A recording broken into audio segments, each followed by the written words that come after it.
Olá, eu sou o Alexandre Carvalho, eu sou orientando da professora doutora Luana Amaral e vou apresentar a vocês o meu trabalho intitulado Classes Verbais e suas propriedades sintático-semânticas, um estudo sobre verbos de ingestão, expulsão e respiração no português brasileiro.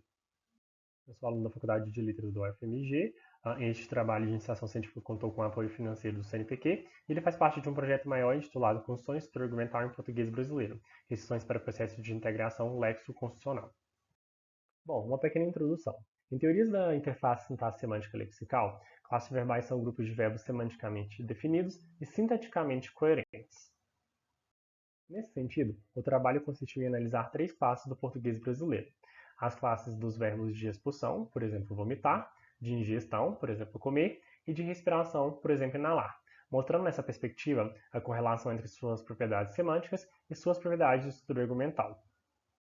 Os objetivos. O geral é contribuir para a catalogação de verbos do PB que tem sido realizada pelo projeto VerboWeb, e os específicos são investigar as propriedades dessas classes, em especial seu conteúdo semântico e sintático, e verificar que propriedades e sentidos dos predicadores são relevantes e impactam na sua sintaxe.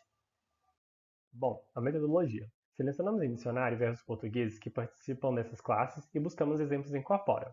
Aqui nós trouxemos, então, exemplos de verbos coletados no dicionário de Borla 1990 e exemplos de enunciados encontrados no Linguateca. Fundamentação teórica. Levin e Rapaport-Horvath argumentam que estruturas de eventos lexicalizadas por verbos representam eventos linguísticos relevantes e determinam os tipos de estruturas argumentais possíveis. Deste modo, Cansado e Amaral asseveram que princípios semânticos regem a organização sintática das sentenças da língua, ou seja, as regras e informações que possibilitam relacionar esses dois níveis linguísticos estão representadas na estrutura argumental dos verbos. No que tange aos resultados, trouxemos um exemplo de cada classe verbal e as propriedades que esse verbo licencia e forma. Aqui temos, então, o exemplo do verbo vomitar e as propriedades que ele licencia e forma.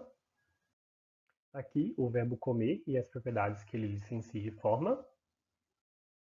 Por fim, o verbo aspirar e as propriedades que ele licencia e forma. Exemplo: Calista aspirou o aroma das flores. Licencia pagamento do objeto, licencia um objeto cognato, licencia um adjunto equivalente ao objeto cognato, licencia passiva e inventiva, forma nominalização com o sujeito do verbo, aceita o instrumento implemento, forma sentença comitativa, forma sentença colocativa, mas não forma passiva estativa.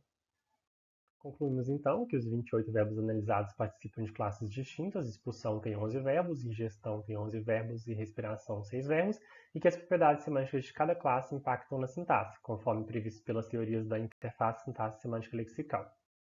Meus agradecimentos e, por fim, as referências bibliográficas utilizadas no trabalho.